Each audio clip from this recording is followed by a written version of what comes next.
Alright guys, so we've all seen the leaks of the upcoming Project Highland, and unfortunately not everybody is a fan of the new design. Now I'll have a dedicated video to just this in the next couple of days, so make sure you guys stay tuned by hitting that subscribe and that bell notification. Also, I do read all your guys' comments and opinions, and I'll definitely take that into account in the next couple of videos, so make sure you guys drop one below. Sometimes I'll try to chime in and other times there's just a little bit too much comments, but trust me, I read through all of them. But anyways, let's talk about interiors. Now, the last couple days here, we've been getting a lot of information and a lot of news regarding the Project Highland Model 3s, but nobody has really specified exactly what's going to be changing on the interior side of things. So there was a recent leak in China of the new interior designs, and a lot of people have been saying that it would look like the new Model X's and S's. However, that has been proven to be false, so we aren't going to be getting the new instrument clusters nor the yoke that you see in this image here. But that doesn't mean that we're not going to be getting a new design. Don't get me wrong here, we're not going to be seeing something like the Model S's and X's, which is reserved for the luxury segment, but we are going to be seeing something drastically new. Now I'll explain in this video why we're going to be seeing a complete overhaul of the interior and why I expect it to be something extremely drastic, and it's going to be very competitive with a lot of other vehicles on the same segment. Now Tesla has had the first advantage of the EVs, so essentially they brought out the first full-fledged EV vehicle, and I'm not accounting for other ones like the Nissan Leafs. I'm talking about like a full-fledged EV that can go from place to place and you don't have to worry about the mileage too much. However, that first advantage has slowly died down and a lot of other EV competitors have slowly trickled out, and we are seeing vehicles that look extremely good. This is where I think Tesla really has to step up their game, and this is where it's going to be a critical moment whether Tesla is going to be able to sell their Model 3s and Model Ys in the market where it's saturated full of different EV manufacturers. Alright, so first things first, there is the minimalistic design that Tesla is going for, and I honestly love that minimal design, but unfortunately there are others that do not, and this is where Tesla has to cater towards these people, otherwise they're gonna start losing sales. So the whole idea with no buttons, no knobs, and everything touchscreen has been nice for the past couple years,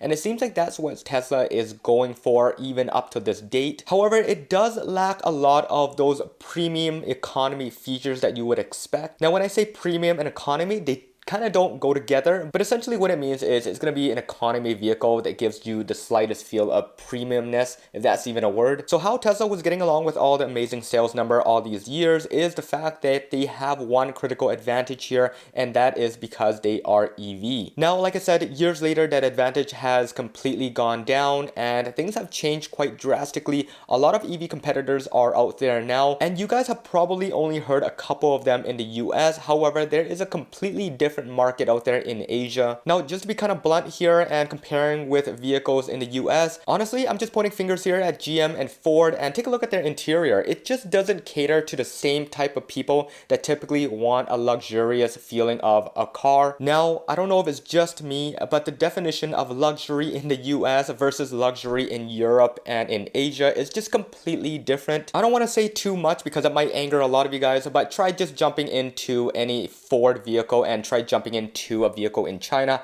and you guys know exactly what I'm talking about. Moving on, here is just a couple examples of vehicles in China that is in the exact same sedan segment, and they are so competitive at this point. We're talking about NIO, we're talking about XPeng, and we're talking about BYD, and there are a couple others like Li Auto as well that are doing incredibly well right now in China just because they provide all the EV that you would get from Tesla as well as all the luxury feels that you get from European vehicles. What I want from you guys is to try to be as unbiased as possible. Take away the idea that you're living in the US or in Canada, and take away the idea that there is only one EV and there's only one possible way of doing things. Think purely of just the interiors here, and I'm just gonna run through a couple things here that we don't have in the current Model 3s and Ys that other segments in China do provide. The first thing here is ventilated seats. I know you guys want that. set, I want that as well. Let's just keep it up front here. I want ambient lighting, and that is number 2. I want a rear display, that's number 3. And I want a center instrument cluster, that is a big one as well. And there's going to be quite a bit of other things that I haven't mentioned here, but I do know that I personally want it, and I'm guessing you guys would probably love it if it was in your upcoming Model 3. So just to be frank here, I think the majority of Asian people do care about the luxury feel of the car. They don't care about things like most people care in North America, like 0 to 60s and loud exhaust.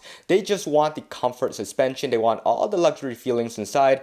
And honestly, they don't really worry too much about the range as much as you think they do. This is just taken from personal experience here from a guy that does have family over there. And I think this is the majority of what the Chinese people would say. So yeah, when you compare your Model 3 to these other vehicles right here, take away pricing, take away all the financial gains that Tesla has, and take away margins. You're just a consumer just like I am, and I just want a car that fits all my needs. Anyways, enough rambling about this. Let's just talk about the competitiveness and what we should be expecting in the upcoming Model 3s. So I don't think that Tesla is going to be making the Model 3 look just like the Model S and X on the interior. I actually think they're going to make it even better. Keep in mind that Tesla doesn't work the same way as other car manufacturers where they do model years. They do just upgrade as things come out, and there are times where the Model 3s and Model Ys end up having better features than the S and X. Think of all the years that we had a horizontal screen on the Model 3s and the Model S and X still had the vertical screen. That went on for years before they upgraded the design of the Model S and X, and that was when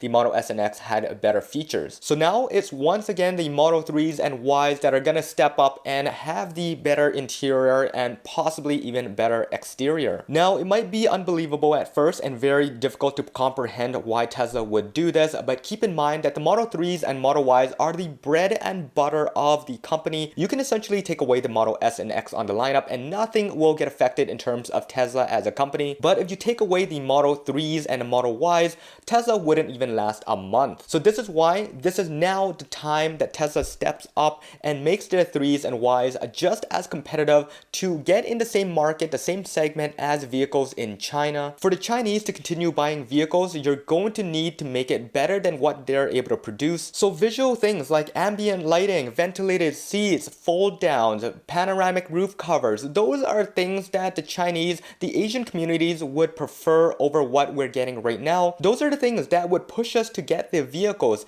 And like I said, if Tesla sticks around with their old interiors that they're doing right now and make it too simplistic, they're going to lose out in a lot of sales. So I think this is what Tesla is going to be doing with the Project Highland. Believe it or not, but the Project Highland vehicles is going to get one of the biggest interior changes in the last decade just because they're forced to do so. So what you guys should be expecting is that you're going to be getting a better interior, you're going to be getting all the features that you typically would want in a premium economy vehicle, and you're going to want to buy a Model 3. So all that excitement that we have right now talking about this new vehicle, I'm sure there is going to be a buildup of people pre-ordering, and that's exactly what Tesla wants. So anyways guys, this is my expectations of the interior change. I'm going to be talking about the exterior change and talk about the community polls that we have been voting on in the next video. So make sure you guys stay tuned for that. But somehow, if everything in this video ends up being true, please come back and let me know in the comments below how you guys think. Anyways, this should wrap it up for this one, guys. Make sure you guys hit that subscribe, that bell notification, and follow me on Twitter at HeyJohnE. That's where I'll be covering everything outside of YouTube. This is John once again.